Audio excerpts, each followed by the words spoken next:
Let's check in with the doc and look at things with a wider lens. Pastor Richards on OMG. Good morning to all in the studio. Good morning, Daniel. Yes, Pastor. Good morning. Pastor? Hello, can you all hear me? Hi, yes, we're hearing you. Yes, okay. Actually, I wanted to dialogue with Bing a little bit, but it seemed like he stepped out. I wanted to talk about the matter of the... Well, that wasn't what I planned to do this morning, but prior to coming on here, I heard some of the music that was being played and stuff. Bing was bigging up Flex. Normally, I give Flex a shout-out. So, Pastor was mentioning that he usually gives you a big up. Shout out and all that. He doesn't have his headphones. Yeah, but let me just give a passing comment on the music thing, because this is something that I've been commenting on from time to time. Music, and I can't say that I'm too thrilled with some of what I heard this morning, quite frankly speaking. The music selections you the same thing that you didn't guys were like. Then music is a composite of music is a composite of a lot of things, right? That people don't know, but music is a composite of rhythm, which especially for Caribbean people, black people, that's a major thing for us. Sometimes that's all we get. If you have a good rhythm, you put down a good rhythm. People, in fact, these days are describing not so much a song, but describing boy as a good rhythm, That's to tell you how important rhythm is. Also, melody. Let me show you the difference between rhythm and melody. I heard a song this morning there. Sounds like an African kind. Da, da, da, da, da, da. So I don't understand one word in the song, frankly speaking, but it seems to be a popular song. And it sounds like an African-based kind of thing. Is that the Jerusalem? Oh, okay. I don't know what it is. No, but Flex is telling me that's the song you're referring to. What's the name of the song? It's Jerusalem, it's called. Who's the artist? Well, Flex is going to look it up so that you can look up that song, Pastor. Yeah. Well, anyway, but what drives that song is not so much rhythm, but it's sweet melody, right? And again, we like our melodies. So rhythm and melody, but the third component there is the lyrics, and sometimes the rhythm and the melody so grab us that we don't pay attention to the lyrics. But I pay a lot of attention to the lyrics. For example, Govey. You know what's Govey? Well, of course you know it's Govey. Governor. That one of his songs are rare. I mean, a little bit of rap and stuff there, but his lyrics on what's the name of this song? Something Keisha husband, something me just land, whatever. A song by Govey there with the lyrics. But what people do, especially if you, what is it? Daniel, did I say something wrong? Did I mess it up? I just didn't know that you're well versed. Yeah, let's see what I'm supposed to know. I comment on music all the time. The fellas in here are very, very much surprised. No, I mean that I would mention Govey to make a point. It's not that I'm in my office grooving to Govey. It's just that I'm making a point. You just are aware. What happens is that the rhythm and the melody, especially when they're excellent, and some of these songs, I mean, like the one I mentioned, the Jerusalem one, and others, rhythm, either rhythm is just off the charts or melody off the charts. And what you can do with something like that is that you can import your lyrics in, and the rhythm and the melody become super speed vehicles to carry your lyrics. And this is why people, researchers, educators particularly, educators use music big time, because music is a vehicle in which you can import learning through the lyrics. Again, the lyrics is only the payload.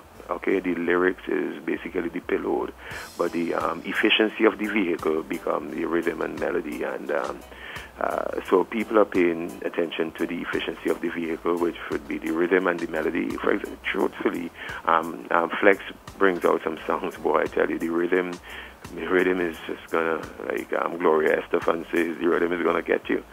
And then, some of it, the melody is just really super, super good.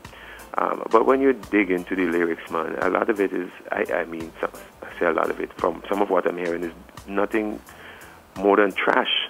So you take in a Volvo and you take in an Audi, and you're loading it up with trash. And, you know, close up the windows and drive the trash into the neighborhoods. Really, you're taking a super speed vehicle and you're using it to dump garbage. And some of the lyrics that I'm hearing is garbage, and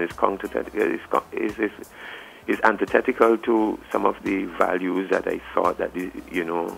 For example, I wonder how the station feels on one day talking about the objectification of women and the rape of women and how this is bad and what is done to women, and then soon thereafter playing a song in which the woman is exploited and violated in the worst way.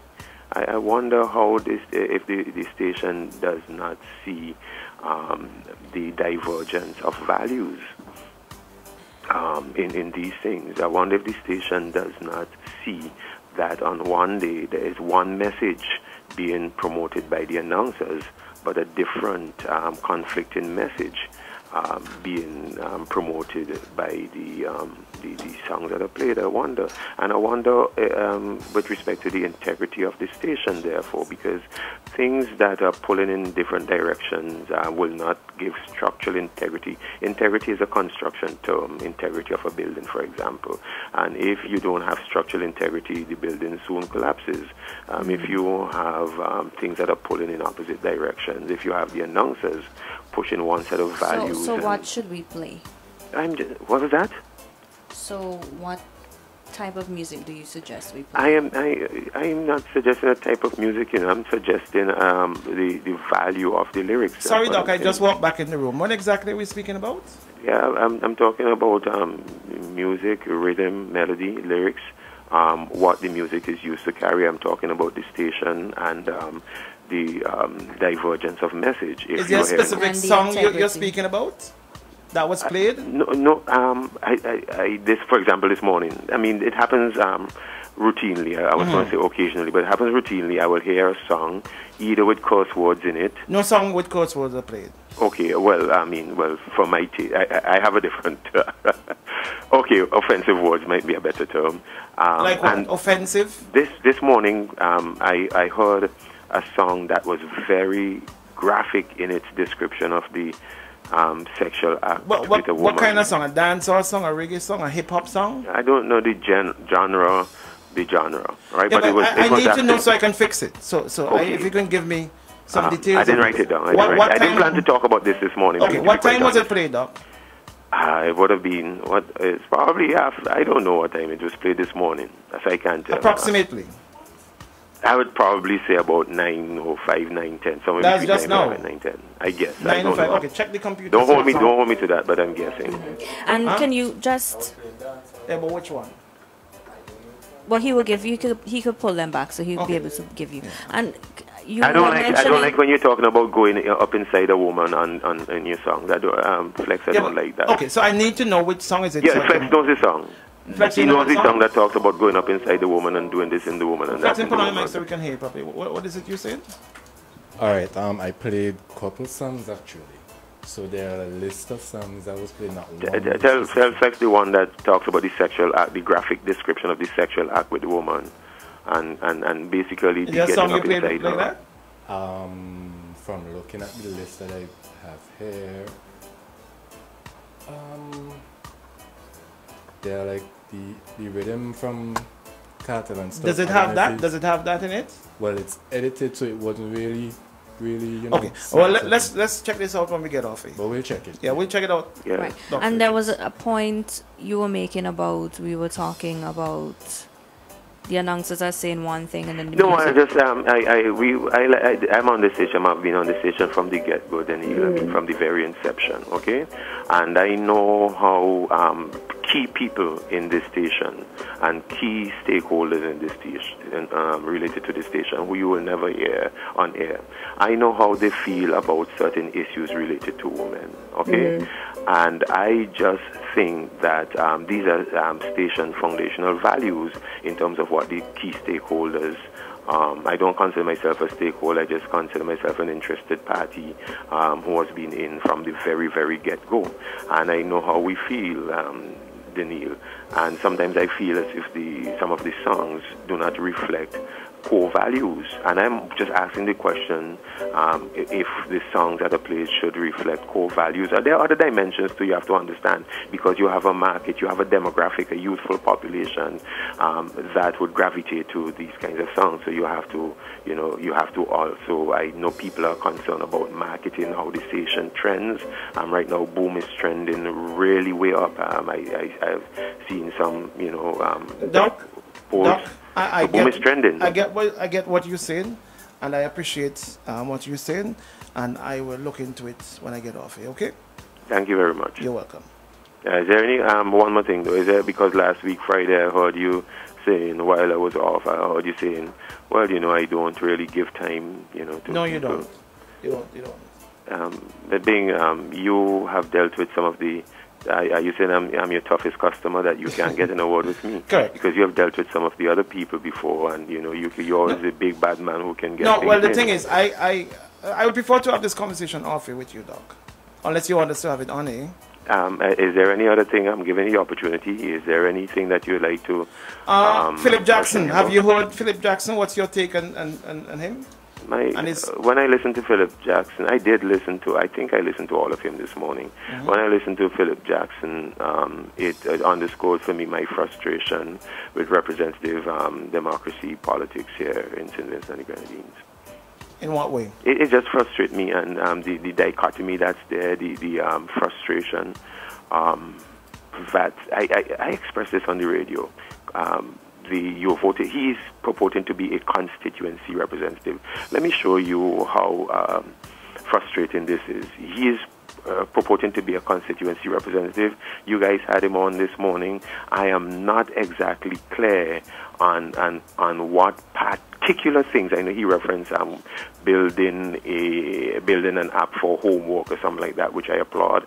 But in terms of a niche and nuance in the constituency needs and how he would be effective in being a constituency representative, reaching and meeting the needs of the people within that constituency, which I thought on your first big radio interview to represent people, that would have been your biggest take. I did not get. I don't want to come across as being critical of him particularly, but more so critical of this whole idea that we have bought into with respect to electing constituency representatives. And the truth be told, even when we elect really, really good men to be constituency representatives, and their primary role, therefore, I ask myself, what's their primary role? To represent the constituency and to be good? Do we want somebody who is really, really good in the constituency, or we want somebody who can be a part of the cog of the wheel that governs this country?